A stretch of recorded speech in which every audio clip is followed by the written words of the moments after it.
Hi friends, good morning. ನಾನು ನಿಮ್ಮ NS truck traveller. ನಮ್ಮ ಚಾನಲ್ಗೆ ಸುಸ್ವಾಗತ ಅಂತೇಳಿ 3 ಗಂಟೆಗೆ ಎದ್ದು ವೀಡಿಯೋ ಸ್ಟಾರ್ಟ್ ಮಾಡಿದ್ದೀನಿ. ಇಲ್ಲಿ ನಿಜಾಮಾಬಾದ್ ಜಂಕ್ಷನ್ಗೆ ಟೀ ಕುಡಿಯೋಕೆ ನಿಲ್ಲಿಸಿದ್ದೀನಿ. ಟೀ ಕುಡಿದು ಹೋಗುಮ್ಮ ಮುಂದೆ. ರೋಡ್ ನಮ್ಮದೇ, ರೋಡ್ ಖಾಲಿ ಇದೆ, ಬನ್ನಿ ಹೋಗುಮ್ಮ. ನಿಜಾಮಾಬಾದ್ ಜಂಕ್ಷನ್ಗೆ ಟೀ ಕುಡಿದು ಹೊಲ್ಟೇನಿ ನೋಡಿ. ಇವಾಗ ರೋಡ್ ಖಾಲಿ ಐತೆ. ರೋಡ್ನಾಗೆ ಹೋಗೋ ಗಾಡಿ ಇಲ್ಲ, ಬರೋ ಗಾಡಿ ಇಲ್ಲ. ರೋಡ್ ನಮ್ಮದೇ.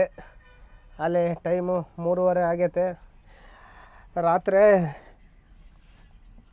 ರಾತ್ರಿ ಊಟ ಮಾಡಿ ನಿದ್ದೆ ಬಂದುಬಿಟ್ಟಿತ್ತು. ಗದ್ವಾಲ್ ಹತ್ರ ಕೊಟ್ಟು ಮಕ್ಕೊಂಡಿದ್ದೆ. ನಿದ್ದೆ ಬಂದಂಗೆ ಆಯ್ತು ನನಗೆ. ಬಿಸಿ ರೈಸ್ ಬಾತ್ ಬೇರೆ ಊಟ ಮಾಡಿದ್ನ, ನಿದ್ದೆ ಬಂದುಬಿಡ್ತು. ಅದ್ರಾಗ ಇನ್ನೇನು ಇವನಿಗೆ ಕೊಟ್ಟು ಮಕ್ಕೊಂಡೆ ಓಡಿಸಂತೇಳಿ. ನಿನಗೆ ಎಲ್ಲಿಗನ್ನ ಆಗ್ತದೆ ಅಲ್ಲಿಗನ್ನ ಓಡಿಸು, ನಿದ್ದೆ ಬಂದೇಟಿಗೆ ನನಗೆ ಎಬ್ಬರಿಸಿ ಅಂತೇಳಿ ಒಂದು ಸೀದಾ ಬಂದು ಸಂಗಾರೆಡ್ಡಿ ಬಾರ್ಡ್ರನ್ನಾಗ ಎಬ್ಬರಿಸ್ತಾ. RTOಗೆ ದುಡ್ಡು ಕೊಡ್ಬೇಕಲ್ಲ. ಅವಾಗ ಇನ್ನೇನು ಎಂಟ್ರಿ ಕೊಟ್ಟು ನನಗೆ ಯಾಕೋ ನಿದ್ದೆ ಬರ್ತೈತಂದ. ತಾಂಬರಪ್ಪ, ನಿದ್ದೆ ಗಣ್ಣಾಗ ಓಡಿಸ್ಬಾರ್ದು ಅಂತೇಳಿ ಇಸ್ಕೊಂಡು ಬಂದು ಇಲ್ಲಿ ಟೀ ಕುಡಿದು ಹೊಲ್ಟಿದ್ದೀವಿ. ಟೀ ಅಂಗಡಿ ಹತ್ರ ನಿಲ್ಸಂದರೆ ಅಲ್ಲಿ ಟೀ ಅಂಗಡಿ ಸಿಗಲಿಲ್ಲ. ಅದಕ್ಕೆ ನಿನ್ನ ಮಕ್ಕ ಅಂತೇಳಿ ಮನಗಿಸಿ ನನ್ನ ಮುಂದೆ ಬಂದು ಟೀ ಕುಡಿದು ಹೋಗ್ತಾಯಿದ್ದೀನಿ ನೋಡಿ. ಎಲ್ಲೋ ನನ್ನ ಗಾಡಿ ಬರ್ತಾವೆ ಆಪೋಸಿಟ್ಟು. ರೋಡು ನಮ್ಮದೇ ಆಗಿಬಿಟ್ಟೈತೆ. ರೋಡು ಖಾಲಿ ಆಗಿ ಕಾಣ್ತೈತೆ ನೋಡಿ. ಎಲ್ಲೋ ಒಂದೊಂದು ಗಾಡಿ ಹೋಗ್ತಾಯಿದ್ದಾವೆ. ನಾಗ್ಪುರಿಂದ ಒಂದು 330 ಕಿಲೋಮೀಟ್ರ್ ಐತೆ. ಬೆಳಗ್ಗೆ ಒಂದು 9-10 ಗಂಟೆ ಅಷ್ಟೊತ್ತಿಗೆ ಹೋಗ್ತೀವಿ ನೋಡಿ. ಟೊಮೊಟೊ ಗಾಡಿ ಹೋಗ್ತಾಯಿತ್ತು ನಮ್ಮ ಮುಂದೆ. ಟೊಮೊಟೊ ಗಾಡಿ ಇವೆಲ್ಲ ಅನಂತಪುರ, ಚಿಂತಾಮಣಿ ಎಲ್ಲಿಂದವರ ಬಂದವೆ. ಇಲ್ಲೊಂದು ಟೀ ಅಂಗಡಿ ಐತಲ್ಲ, ಅವ್ರು ಇಲ್ಲೇ ನಿಲ್ಲಿಸಿದ್ರೆ ಟೀ ಕುಡಿಯೋಕ್ಕೆ ನಿಲ್ಲಿಸ್ತಾರೆ. ನಾವು ಹೋಗೋಣ. ಅಲ್ಲೇ ನಿಲ್ಲಿಸಿ ಟೀ ಕುಡಿದು ಬಂದವನು. ಏನಂದ್ರು ಬೆಳಗಿನ ಜಾವದಾಗೇ ಒಳ್ಳೆ ನಿದ್ದೆ. ಈ 3 ಗಂಟೆ ಟೈಮ್ನಾಗ ಭಾಳ ನಿದ್ದೆ ಬರ್ತತೆ. ಈ ಟೈಮ್ನಾಗ ಏನು ಮಾಡ್ಬೇಕಂದ್ರೆ, ನಿದ್ದೆ ಬಂತಂದರೆ ಗಾಡಿ ಸೈಡ್ಗೆ ಹಾಕಿ ಟೀ ಕುಡಿದು 1-2 ರೌಂಡ್ ಗಾಡಿ ಸುತ್ತಾಡಿದ್ರೆ ನಿದ್ದೆ ಎಲ್ಲ ಹೋಗ್ತತೆ. ಸೇಫ್ಟಿ ಡಾಬಾ ಎಲ್ಲಿರ್ತತೋ ಅಲ್ಲಿ ನಿಲ್ಲಿಸ್ಬೇಕು. ಎಲ್ಲಂದ್ರಲ್ಲೇ ನಿಲ್ಲಿಸ್ಬಾರ್ದು. ನಮ್ಮ ಸೇಫ್ಟಿ ನಮಗಿರ್ಬೇಕು. ಯಾಕಂದರೆ ನೈಟ್ ಟೈಮಲ್ಲಿ ಯಾರು ಹೆಂಗೆ ಅಂತ ಹೇಳಕ್ಕೆ ಬರೋಲ್ಲ. ಬೆಳಗಿನ ಜಾವದಾಗೆ ಜನ ಓಡಾಟ ಕಮ್ಮಿ ಇರುತ್ತೆ. ರಾತ್ರಿ 2 ಗಂಟೆಯಿಂದ 5 ಗಂಟೆವರೆಗೂ ಎಲ್ಲ ಮನೆಗಾರೆಲ್ಲ ಮನೆಗೆ ಬಿಡ್ತಾರೆ. ಗುತ್ತಿಯಿಂದ ಅನಂತಪುರಿಂದ ಹಿಡಿದು ಗುತ್ತಿ ಮತ್ತು ಕರ್ನೂಲು, ಶಾತ್ನಗರ ಅದೆಲ್ಲ ಕಳ್ತನ ಆಗ್ತತೆ. ಇಲ್ಲಿ ಹೈದ್ರಾಬಾದ್ ರಿಂಗ್ ರೋಡ್ ಇಳಿದ್ರೆ ಮುಗೀತು. ಅನಂತಪುರ ದಾಟಿದ ಮೇಲೆ ಡೌನ್ ಅಂತೇಳಿ ಬರುತ್ತೆ. ಅಲ್ಲಿಂದ ಕಳ್ತನ ಸ್ಟಾರ್ಟು. ಎಲ್ಲನ ಸೈಡ್ಗೆ ಹಾಕಿ ಮಕ್ಕಂಡಿವಂದರೆ ಡೀಸೆಲ್ ಕಳ್ತನ ಮಾಡ್ತಾರೆ. ಅನಂತಪುರಿಂದ ಡೌನ್ವರೆಗೂ ಟಾಟಾ ಸುಮೋದಾಗ ಓಡಾಡ್ತಾರೆ. ಮತ್ತು ಅಲ್ಲಿಂದ ಕರ್ನೂಲ್ವರೆಗೂ ಕ್ವಾಲಿಸು ಓಡಾಡ್ತತೆ. ಮತ್ತು ಅನಂತಪುರಿಂದ ಶಾತ್ನಗರ್ವರೆಗೂ ಸ್ವಿಫ್ಟ್ ಕಾರಲ್ಲಿ ಓಡಾಡ್ತಾರೆ ಡೀಸೆಲ್ ಕದಿಯೋಕ್ಕೆ. ಆ ಗಾಡಿಗೆ ನಂಬರ್ ಪ್ಲೇಟ್ ಇರೋಲ್ಲ. ನೋಡಿ ಹುಷಾರಾಗಿ ಎಲ್ಲನ ಸೇಫ್ಟಿ ಇರೋ ಜಾಗದಾಗ ಹಾಕಿ ಮಕ್ಕಳ್ರಿ. ಟೋಲ್ಗೇಟ್ ಹತ್ರ ಅಲ್ಲಿ ಇಲ್ಲಿ ಜಾಗಿದ್ದಾಗ ಮಾತ್ರ ನಿಲ್ಸಿ ಮಕ್ಕಬೇಡ್ರಿ. ಡೀಸೆಲ್ಗಳು ಕಳ್ತನ ಇದ್ದಾವೆ. ಈ ಟೋಲ್ಗೇಟ್ನರು ಐದಾರು ಅಂತೇಳಿ ನಾವು ಟೋಲ್ಗೇಟ್ನೇ ನಿಲ್ಸಿ ಮಕ್ಕಂಡ್ರೆ ಟೋಲ್ಗೇಟ್ನಾಗೆ ಕಳ್ತನ ಆಗ್ತಾವೆ ಗಾಡಿಗಳು. ಸ್ವಿಫ್ಟ್ ಡಿಸೈರು ಮತ್ತು ಕ್ವಾಲಿಸಿ, ಟಾಟಾ ಸುಮಾ ಇವು 3 ಗಾಡಿ ನೋಡಿ. ಅನಂತಪುರದಿಂದ ಹಿಡಿದು ಡೌನು, ಕರ್ನೂಲು, ಶಾತ್ನಗರು ಅದೆಲ್ಲ ಓಡಾಡ್ತಿರ್ತತೆ. 3 ಗಾಡಿನೂ ಸೇಫ್ಟಿ ಜಾಗ ಎಲ್ಲಿರುತ್ತೋ ಅಲ್ಲಿ ನಿಲ್ಸಿ ಮಕ್ಕೊಬೇಕು. ಈಗ ಡೀಸೆಲ್ ಕಳ್ತನ ಆದರೆ ಓನರ್ಗೆ ಹೇಳೋಕ್ಕೂ ಬರೋಲ್ಲ, ಬಿಡೋಕ್ಕೂ ಬರೋಲ್ಲ. ಹಂಗಾಗ್ಬಿಡ್ತತೆ. ಕೆಲವರು ಓನರು ಒಳ್ಳೆಯವ್ರು ಇರ್ತಾರೆ. ಇನ್ನು ಕೆಲವರು ನೀನು ಅಲ್ಲಿ ಮಕ್ಕಳಕ್ಕೆ ಯಾರು ಹೇಳಿದ್ರು ಅಂತ ಹೇಳ್ತಾರೆ. ನಮ್ಮ ಜವಾಬ್ದಾರಿ ನಾವು ಸೇಫ್ಟಿ ಡಾಬಾ ಎಲ್ಲಿರುತ್ತೋ ಅಲ್ಲಿ ನಿಲ್ಸಿ ಮಕ್ಕಂಬೇಕು ಗುರು. ಎಲ್ಲಂದ್ರಲ್ಲೇ ಮಕ್ಕಬೇಡ್ರಿ. ಯಾಕಂದರೆ ನಮ್ಮ ಜವಾಬ್ದಾರಿ ಮೇಲೆ ಇರುತ್ತೆ ಗಾಡಿ. ನಾವು ಸೇಫ್ಟಿಯಾಗಿರ್ಬೇಕು. ನಮಗೆ ಇದು ಯಾರು ಹೇಳಿದ್ದಂದರೆ ಪಾಗೋಡ ಗಾಡಿ ಬಂದಿತ್ತು ನಮ್ಮ ಜೊತೆಗೆ. ಅವ್ರು ಹೇಳಿದ್ದು ಈ ಕಡೆ ಓಡಾಡ್ತಾರೆ, ಹಿಂಗೆ ಓಡಾಡ್ತಾರೆ ಅಂತೇಳಿ. ರೆಗ್ಯುಲರ್ ಅವರು ಕಾನ್ಪುರ್ ಓಡಾಡೋರಲ್ಲ, ಹಂಗಾಗಿ ಹೇಳಿದರು. ಅವರು UP ಲೈನ್ ಬಿಟ್ಟರೆ ಬೇರೆ ಲೈನೇ ಓಡಾಡ್ಸೋದಿಲ್ಲ. ನಮ್ಗೆ ಹೇಳಿದರು, ಅಣ್ಣ ನಾವು ರೋಡ್ನಾಗ ಎಲ್ಲಿ ನಿಲ್ಸಿ ಮಕ್ಕಳಲ್ಲ. ಆಂಧ್ರ ತೆಲಂಗಾಣದಲ್ಲಿ ಮಾತ್ರ ನೈಟೆಲ್ಲ ಓಡಾಡ್ತೀವಿ. ನಮ್ಗೆ ಯಾಕಂದ್ರೆ ಭಯ ಇರೋಲ್ಲ. ಒಂದು ಸ್ವಲ್ಪ ಮಹಾರಾಷ್ಟ್ರ MP ಹೋದ್ರೇ ಭಯ. ಆಂಧ್ರ ಎಲ್ಲ ನೈಟ್ ಓಡಾಡ್ತೀವಿ. ಇಲ್ಲಾಂದರೆ ನಿರ್ಮಲ್ ಹತ್ರ ಅಣ್ಣಚ್ಚಿ ಡಾಬಾ ಐತೆ, ಅಲ್ಲಿ ಮಕ್ಕಂತೀವಿ. ರೋಡ್ನಾಗ ಮಕ್ಕಳಲ್ಲ ಅಂತ ಹೇಳಿದ್ವಿ. ಅವರು ಹೇಳಿದರು ನಾವು ಎಲ್ಲೆಲ್ಲಿ ನಿಲ್ಸಿ ಮಕ್ಕಳೋದಿಲ್ಲ. ಮಕ್ಕಂಡ್ರೂ ಡಾಬಾದಾಗ ಮಕ್ಕಂತೀವಿ. ಈ ರೋಡಲ್ಲಿ ಹಿಂಗೆ ಆಗ್ತವೆ. ನಮ್ಮ ಗಾಡೀಲಿ ಅಲ್ಲೇ ಕಳ್ತನ ಆಗೈತೆ ಅಂತ ಹೇಳಿದರು. 1-2 ಸಲ ಆಗಿತ್ತಂತ ಅವ್ರ ಗಾಡೀಲಿ. ಅವರು ಓನರ್ ಒಪ್ಕೊಂಡ್ಲಿಲ್ಲಂತೆ, ಕೈಯಿಂದ ಕಟ್ಕೊಟ್ರಂತೆ. ಟ್ಯಾಂಕ್ ಫುಲ್ ಡೀಸೆಲ್ ಕದಿದ್ದಕ್ಕೆ 30,000 ರೂಪಾಯಿ. ಹುಷಾರಣ ಅಂತೇಳಿದರು, ಆಯಿತು ಅಂತೇಳಿದ್ವಿ. ಮತ್ತು ನಾವಲ್ಲಿ ಫ್ಯಾಕ್ಟ್ರಿ ತಗ ಲೋಡ್ ಮಾಡೋಕ್ಕೆ ಹೋಗಿದ್ವಲ್ಲ, ಅವರು ನೈಟೇ ಹೋಗಿ ಫ್ಯಾಕ್ಟ್ರಿ ಲೋಡ್ ಮಾಡೋಕ್ಕೆ ಫ್ಯಾಕ್ಟ್ರಿ ಹತ್ರ ಲೋಡ್ ಮಾಡೋಕ್ಕೆ ನಿಲ್ಲಿಸಿದ್ರು. ಏನು ಲೋಡ್ ಮಾಡೋಕ್ಕೆ ಹೋಗಿದ್ವು ಅಂದರೆ, ನಾವು ಇದು ಧರಂಪುರಿಗೆ ಕೇಬಲ್ ಡ್ರಮ್ ಲೋಡ್ ಮಾಡಿದ್ವಲ್ಲ, ಅಲ್ಲಿ ಅವ್ರದ್ದು ನಿಲ್ಸಿ ಮಕ್ಕೊಂಡಿದ್ರೆ ಟ್ಯಾಂಕ್ ಓಪನ್ ಮಾಡಿ ಡೀಸೆಲ್ ಇಳಿಯೋಕ್ಕೆ ಬಂದರೆ ಅವ್ರ ಗಾಡಿಗೆ ಡೀಸೆಲ್ಲೇ ಇರಲಿಲ್ಲ. ಅವ್ರ ಅದೃಷ್ಟ ಚೆನ್ನಾಗಿತ್ತು. ನಾವು ಗಾಡಿ ತಗೊಂಡೋಗಿದ್ರೆ ನಮ್ಮದು ಫುಲ್ ಟ್ಯಾಂಕ್ ಇತ್ತು. ಫುಲ್ ಟ್ಯಾಂಕಿಗೆ ಹಬ್ಬ ಆಗಿಬಿಡೋದು.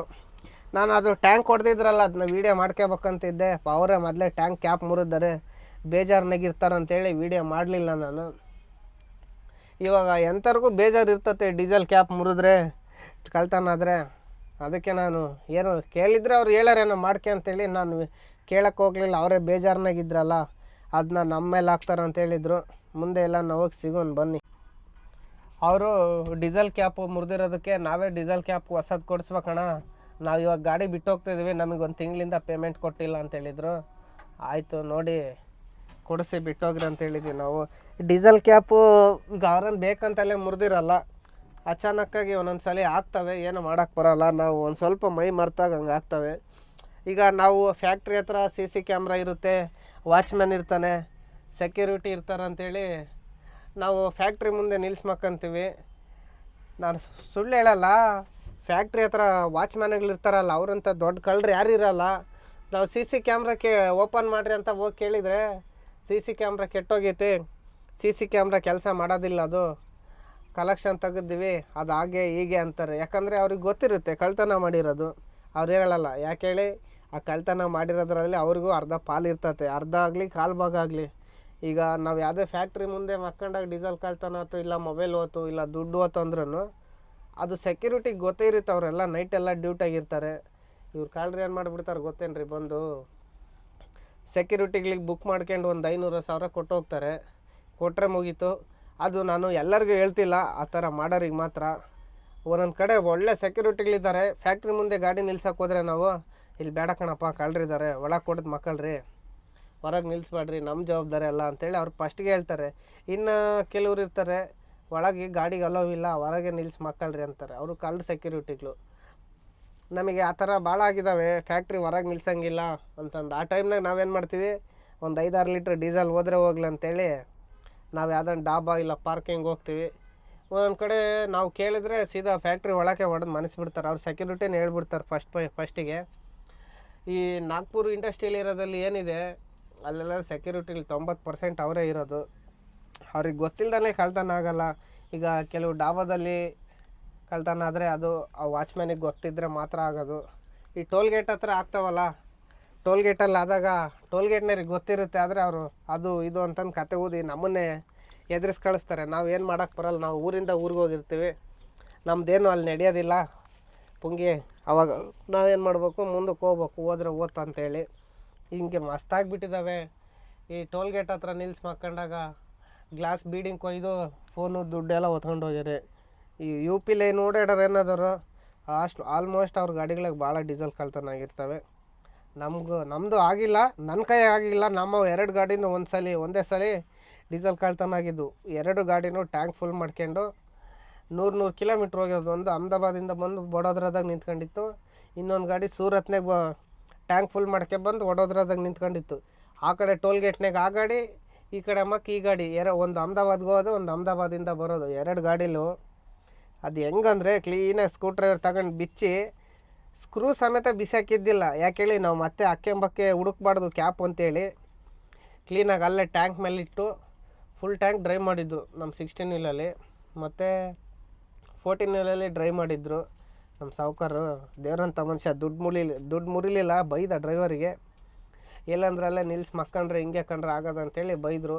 14 ವೀಲಲ್ಲಿ ಮಾತ್ರ ಫುಲ್ ಡ್ರೈ ಆಗಿತ್ತು. 16 ವೀಲಲ್ಲಿ ಒಂದು 100 ಲೀಟ್ರ್ ಲೆಕ್ಕಾಚಾರಕ್ಕೆ ಹೋಗಿತ್ತು. ಯಾಕಂದರೆ ಅದು ಬೆಳಗ್ಗೆ 5:45-6 ಗಂಟೆಗೆ ನಿಂತಿದ್ದು ಗಾಡಿ. ಅವ್ರಿಗೆ ಅಲ್ಲೇ ಹೊಟ್ಟೆ ತುಂಬಿಟ್ಟಿತ್ತು. ಹಿಂದಿದ್ದೋ ಗಾಡಿನೆಲ್ಲ ಎಳ್ಕೊಬಂದು ನಮ್ಮ ಗಾಡಿ ಲಾಸ್ಟಿಗೆ ಸಿಕ್ಕಿದ್ದಲ್ಲ, ಅವಾಗ ಎಳ್ಕೊಂಡು ಹೋಗ್ಯಾರೆ. ಎಲ್ಲ ನಾವು ಒಂದು 4 ಗಂಟೆಗೆ ನಿಂತಿದ್ದೆ, ಫುಲ್ ಡ್ರೈವ್ ಮಾಡಿಬಿಡೋರು. ಆವತ್ತಲಿದ್ದ ನಮ್ಮ ಓನರ್ ರೋಡ್ನಾಗ ನಿಲ್ಲಿಸ್ಬೇಡ್ರಪ್ಪ, ಸೆಕ್ಯೂರಿಟಿ ನಿಮ್ಮ ಸೇಫ್ಟಿ ಅಂತ ಹೇಳಕ್ಕೆ ಸ್ಟಾರ್ಟ್ ಮಾಡ್ದೆ.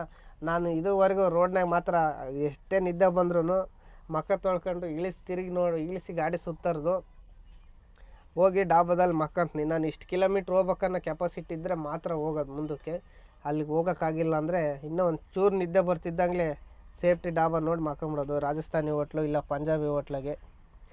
ಗುರು ಈ ನಾಗ್ಪುರ್ ಲೈನಲ್ಲಿ ಡೀಸೆಲ್ ಕಳ್ತನ ಭಾಳ ಆಗ್ತವೆ.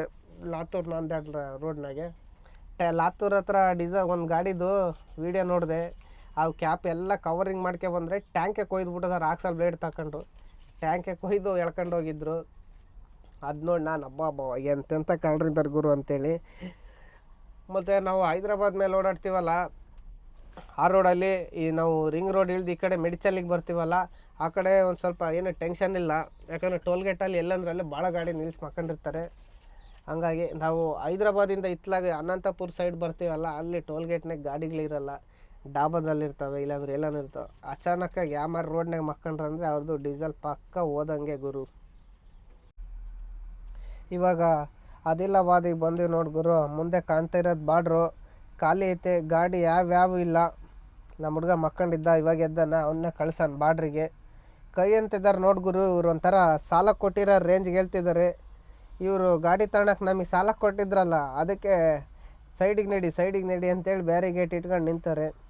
ಇವರು ನಮಗೆ ಬೀಳ್ಕೊಡುಗೆ ಸಮಾರಂಭ ಮಾಡ್ತಾರೆ.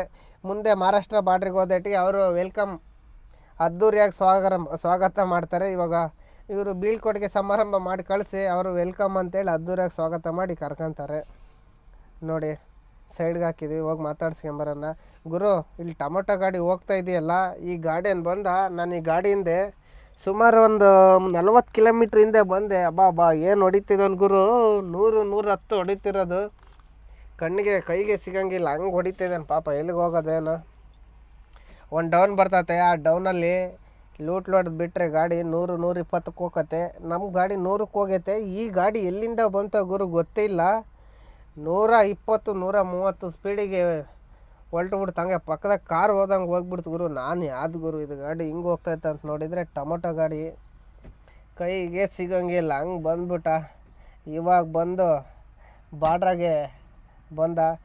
ಅದು ನಾವು ಮುಂದೆ ಬಂದು ಅದು ಯಾಕೆ ಹಿಂದೆ ಬಂತಂದರೆ ಅಲ್ಲಿ ಏನಕ್ಕೋ ನಿಲ್ಲಿಸಿದ್ದ, ನಾವು ಬಂದು ಮುಂದೆ ನಿಲ್ಲಿಸ್ದಂಗೆ ಅವಾಗ ಹಿಂದೆ ಬಂದಿದ್ದು ನೋಡಿ ಗುರು ಇದು ಗಾಡಿ. ನಿನ್ನೆ ಬೆಳಗ್ಗೆ 10:30 ಗಾಡಿ ಓಡಿಸ್ತಾನೆ ಇದ್ದೀವಿ. ಇಲ್ಲಿ ಬಂದು ಗಾಡಿ ಆಫ್ ಮಾಡಿದ್ವಿ ನೋಡಿ. ಇಂಜಿನ್ ಆಫ್ ಆಗಿದ್ದಿಲ್ಲ, ನಾವು ರನ್ನಿಂಗ್ನಾಗ ಅಡುಗೆ ಮಾಡ್ಕೊಂಡು ಅಲ್ಲೊಂತಾಗ ನಿಲ್ಲಿಸ್ದಾಗ ಆಫ್ ಆಗಿತ್ತು. ಇವಾಗ ಡ್ಯೂಟಿ ಎಕ್ಸ್ಚೇಂಜು. ಯಾಕಂದ್ರೆ ಸ್ವಲ್ಪ ನಿದ್ದೆ ಬರ್ತೈತೆ. ಬಾರ ಹೋಗೋಣ, ಬಾರ. ಆದಿಲಾಬಾದ್ ಬಾರ್ಡ್ರ್ ದಾಟಿ ಮಕ್ಕೊಂಡಿದ್ದೆ ನಾನು. ಇವಾಗ 9 ಗಂಟೆ 10 ಗಂಟೆ ಆಗೈತೆ. ಇವಾಗ ಎದ್ದು ಹೋಗ್ತಾಯಿದ್ದೀನಿ ನಡಿ. ಇವು ನಮ್ಮ ಹುಡುಗ ಮಕ್ಕಬೇಡಪ್ಪ ನೀನು ರೇಸ್ದಾಗ ಅಂತೇಳಿ ಜಾಮ್ ದಾಟ ಹೋಗ್ತಾಯಿದ್ದೀವಿ. ನೀವು ಎಲ್ಲ ಹಗಲೆಲ್ಲ ಕಮೆಂಟ್ ಮಾಡ್ತಿದ್ರಿ ಡ್ರೈವಿಂಗ್ ಮಾಡಬೇಕಾದ್ರೆ ಫೋನ್ ಯೂಸ್ ಮಾಡಬೇಡಿ ನೀವು ಅಂತೇಳಿ. ಅದು ನೀವು ಹೇಳ್ತಿದ್ದು ಒಳ್ಳೆಯದಕ್ಕೆ. ಈಗ ಡ್ರೈವಿಂಗ್ ಮಾಡ್ಬೇಕಾದ್ರೆ ಫೋನ್ ಯೂಸ್ ಮಾಡಬಾರ್ದು ಅಂಥೇಳಿ ಒಂದು ಫೋನಿಂದು ಸ್ಟ್ಯಾಂಡ್ ತಗೊಂಡು ಹಾಕಿದ್ದೀನಿ. ಇವಾಗ ಅದಕ್ಕೆ ವೀಡಿಯೋ ಹಾಕಿದ್ದೀನಿ. ಈ ಥರ ಹಾಕಿದ್ರೆ ಹೆಂಗೆ ಕಾಣುತ್ತೆ ಅಂತೇಳಿ. ನಮ್ಮ ಹುಡುಗ ಮಕ್ಕಂಡಾಗ ಹಿಂಗೆ ಸ್ಟ್ಯಾಂಡಿಗೆ ಹಾಕ್ಯಂಡು ವೀಡಿಯೋ ಮಾಡೋದು. ಎದ್ದಾಗ ಅವನೇ ವೀಡಿಯೋ ಮಾಡ್ತಾನೆ. ನಾವೇನು ಲೋಡ್ ಬಂದಿದ್ದೀವಿ ಅಂದರೆ ಇದು ಇಂಡಿ ಲೋಡ್ ಬಂದಿರೋದು. ನಾವು ಅನ್ಲೋಡ್ ಮಾಡೋಕ್ಕೆ ಎಲ್ಲಿಗೆ ಹೋಗ್ಬೇಕು ಗೊತ್ತು ಗುರು? ಭಂಡಾರ ಹೋಗ್ಬೇಕು. ಜಬಲ್ಪುರ್ ರೋಡ್ನಾಗ ಬರೋದು ಭಂಡಾರ. ಅಲ್ಲೋಗಿ ಖಾಲಿ ಮಾಡಬೇಕು. ಪಾರ್ಟಿಗೆ ಫೋನ್ ಮಾಡಿದ್ವಿ, ಬನ್ನಿ ಖಾಲಿ ಮಾಡಿಸ್ತೀನಿ ಅಂತ ಹೇಳಿದ್ದಾರೆ. ಅಲ್ಲಿ ಯಾವುದೋ ಒಂದು ಹಳ್ಳಿ ಗುರು. ನಾವು ಒಂದ್ಸಲ 577 ತಗೊಂಡು ಭತ್ತ ಲೋಡ್ಗೆ ಹೋಗಿದ್ವಲ್ಲ, ಅದೇ ಊರಿಗೆ ಹೋಗ್ಬೇಕಾಗಿರೋದು ನಾವು ಅನ್ಲೋಡ್ ಮಾಡೋಕ್ಕೆ. ನಾಗ್ಪುರಿಂದ 50 ಕಿಲೋಮೀಟ್ರು. ಈ ಕಡೆ ನಾವು ಅಮರಾವತಿಗೆ ಹೋಗೋಕ್ಕೆ ಲೆಫ್ಟಿಗೆ ಹೋಗ್ತಿದ್ವಿ. ಇವಾಗ ರೈಟಿಗೆ ಹೋಗ್ಬೇಕು ಜಬಲ್ಪುರ್ ರೋಡ್ಗೆ ಹೋಗೋಕ್ಕೆ. ಜಬಲ್ಪುರ್ ರೋಡ್ನಾಗ ಹೋಗಿ ಇಳಿದು ಜಬಲ್ಪುರ್ ರೋಡ್ ಹೊತ್ತೋಗಿ ಆ ಕಡೆ ರಾಯ್ಪುರ್ ರೋಡ್ನಾಗ ಇಳಿದು ಹೋಗ್ಬೇಕು ಅನ್ಲೋಡ್ ಮಾಡೋಕ್ಕೆ. ಅದು ಭಂಡಾರ ಭಂಡಾರ ಅಂತಾರೆ. ಭಂಡಾರ ಅಕ್ಕಪಕ್ಕ ಬರುತ್ತೆ ಊರು. ಅದು ಲೊಕೇಶನ್ ಕಳಿಸಿದ್ರು. ಲೊಕೇಶನ್ನ ನೋಡ್ಕೊಂಡು ಹೋಗ್ತಾಯಿದ್ವಿ. ಅದು ಅಲ್ಲಿ ತೋರಿಸ್ತೈತೆ. ಕನ್ಫರ್ಮೇಷನಿಗೆ ಮತ್ತೊಂದು ಸಲ ಫೋನ್ ಮಾಡಿ ಕೇಳಿದರೆ ಇದೇ ಬನ್ನಿ ಖಾಲಿ ಮಾಡ್ತೀವಿ ಅಂತೇಳಿದರು. ಆಯ್ತು ಅಂತೇಳಿ ಹೋಗ್ತಾಯಿದ್ದೀವಿ. ಅದು ಆಲ್ ಇಂಡಿಯಾರಿಗೆ ಇಳಿಸ್ತಾರೋ ಅವ್ರ ಗೋಡನ್ಗೆ ಇಳಿಸ್ತಾರೋ ಗೊತ್ತಿಲ್ಲ. ನಮಗೆ ಊರ ಅಡ್ರೆಸ್ ಕೊಟ್ಟಿದ್ದಾರೆ, ಅದರಲ್ಲಿ ಡೈರಿ ಅಂತ ಐತೆ. ಡೈರಿಗೆ ಇಳಿಸ್ಕೊಂತಾರೋ ಅವ್ರ ಗೋಡನ್ಗೆ ಇಳಿಸ್ಕೊಂತಾರೋ ಗೊತ್ತಿಲ್ಲ. ಅಲ್ಲಿಗೆ ಹೋದ್ಮೇಲೆ ಗೊತ್ತಾಗೋದು. ನೋಡಿ ಮುಂದೆ ವಾತಾವರಣ ಎಷ್ಟು ಕೂಲ್ ಇದೆ. ಎಷ್ಟು ಬಿಸಿಲು ಬಿದ್ದೇ ಇಲ್ಲ, ಎಷ್ಟು ಟೈಮ್ ಆದ್ರೂ ಹಿಂಗಿದ್ರೆ ಓಡ್ಸೋಕ್ಕೆ ಬೇಜಾರಾಗಲ್ಲ ಗುರು. ನಮಗೆ ಬರಬೇಕಾದ್ರೆ ನಿನ್ನೆ ಫುಲ್ ಬಿಸಿಲಿತ್ತಲ್ಲಿ ಹೈದ್ರಾಬಾದಿಂದ ಹಿಂದಕ್ಕೆ ಅನಂತಪುರ ಹತ್ರ. ಇವಾಗ ಇಷ್ಟು ಹಿಂಗೆ ಕೂಲ್ ಇದ್ದರೆ ನಾಗ್ಪುರಲ್ಲಿ ಗಾಡಿ ಓಡಿಸ್ಬೋದು. ಫುಲ್ ಹೀಟ್ ಇದ್ದರೆ ಓಡ್ಸೋಕ್ಕಾಗಲ್ಲ. ನಾವು ಮೊನ್ನೆ ಬ್ಯಾರಲ್ಲಿ ತುಂಬ್ಕೊಂಡು ಹೋಗ್ಬೇಕಾದ್ರೆ ಫುಲ್ ಗುಂಡಿ ಬಿದ್ದಿದ್ವು. ಇವಾಗ ಬೆಳಗ್ಗೆ ಬರ್ಬೇಕಾದ್ರೆ ಇವನಿಗೆ ಕೊಟ್ಟು ಮಕ್ಕೊಂಡಿದ್ನಿ. ಆ ಗುಂಡಿಗೆಲ್ಲ ದಡ ಬುಡ ಅನ್ನೋದಕ್ಕೆ ನಿದ್ದೆನೇ ಬರಲಿಲ್ಲ ನನಗೆ. ಇವೆಲ್ಲ ಪ್ಯಾಚ್ ವರ್ಕ್ ಮಾಡಿದ್ದಾರೆ. ಈ ಜಾಮಿಂದ ಇತ್ಲಾಗ ಮುಂದಕ್ಕೆ ರೋಡ್ ಐತೆ. ನಾವು ಜಾಮ್ನಾಗ ಬಂದು ರೈಟಿಗೆ ಹೊಡೆದ್ರೆ ಹೈದ್ರಾಬಾದಿಗೆ ಹೋಗ್ತೀವಿ. ಸ್ಟ್ರೈಟು ಒಂದು ರೋಡ್ ಐತೆ, ಸ್ಟ್ರೈಟು ಅದು ಚಂದ್ರಪುರ ಕರೀಂನಗರ್ ಮೇಲೆ ಹೋಗ್ತತೆ. ಅಲ್ಲಿಗೆ ಭಾಳ ಗಾಡಿ ಹೋಗ್ತವೆ. ಛತ್ತೀಸ್ಗಢ ಹೋಗೋರೆಲ್ಲ ಬಂದು ಕರೀಂನಗರ ಚಂದ್ರಪುರಿಂದ ಬಂದು ಹೋಗ್ತಾರೆ. ನಾವು ಅಲ್ಲಿ ಹೋಗಿಲ್ಲ, ಈ ಕಡೆನೇ ಓಡಾಡೋದು. ನೋಡಿ ವಾತಾವರಣ ಎಷ್ಟು ಕೂಲ್ ಐತೆ. ನಿಮಗೆ ಇಷ್ಟ ಆದರೆ ಹೇಳಿ. ಈ ಥರನೇ ಇದು ಮೊಬೈಲಿಂದ ಇದು ಗುರು ಸ್ಟ್ಯಾಂಡ್ ಹಾಕಿ ವೀಡಿಯೋ ಮಾಡೋದು. ಇವು ಆ್ಯಂಗಲ್ ಚೆನ್ನಾಗಿ ಕಂಡ್ರೆ ಕಮೆಂಟ್ ಮಾಡಿ. ಚೆನ್ನಾಗಿದ್ದರೆ ಇದೇ ಥರ ಮಾಡಿದ್ರಾತು. ಘಾಟ್ ಸೆಕ್ಷನಲ್ಲಿ ಹೋದ್ರೆ ಇನ್ನೂ ಸೂಪರಾಗಿ ಕಾಣ್ತದೆ ಗುರು. ಘಾಟ್ ಸೆಕ್ಷನಲ್ಲಿ ಹೋಗೋಣ, ಕೇರಳಕ್ಕೆ ಹೋಗೋಣ ಅಂತ ಇದ್ದೀನಿ. ಲೋಡಿಂಗ್ ಸಿಕ್ಕರೆ ಕೇರಳಕ್ಕೆ ಹೋಗೋದು, ಇಲ್ಲಾಂದರೆ ಊರ ಕಡೆಗೆ ಏನು ಸಿಗ್ತದೆ ಅದನ್ನ ತುಂಬ್ಕೊಂಡು ಹೋಗೋದು. ಇವಾಗ ಈ ವಿಡಿಯೋ ತುಂಬ ಲಾಂಗ್ ಆಗ್ತೈತೆ. ಈ ವಿಡಿಯೋನ ಇಲ್ಲಿಗೆ ಮುಕ್ತಾಯ ಮಾಡ್ತಾಯಿದ್ದೀನಿ. ನಮ್ಮ ಚಾನಲ್ ಹೊಸ್ದಾಗಿ ಯಾರು ನೋಡ್ತಾಯಿದ್ರು ಅವರೆಲ್ಲ ಸಬ್ಸ್ಕ್ರೈಬ್ ಮಾಡ್ಕೊಳ್ಳಿ. ನೀವು ಹಿಂಗೆ ಸಪೋರ್ಟ್ ಮಾಡ್ತಾಯಿರಿ ಇದೇ ಥರನೂ. ಯಾಕೋ ವ್ಯೂಸ್ ಬರ್ತಾ ಇಲ್ಲ. ನೀವು ಇದೇ ಥರ ಎಂಕರೇಜ್ ಮಾಡಿದರೆ ನಮಗೆ ವೀಡಿಯೋ ಮಾಡೋಕ್ಕೆ ಇನ್ನೂ ಒಂಥರ ಮುಂದಕ್ಕೆ ಹೋದಂಗೆ ಆಕತ್ತೆ. ಬಾಯ್.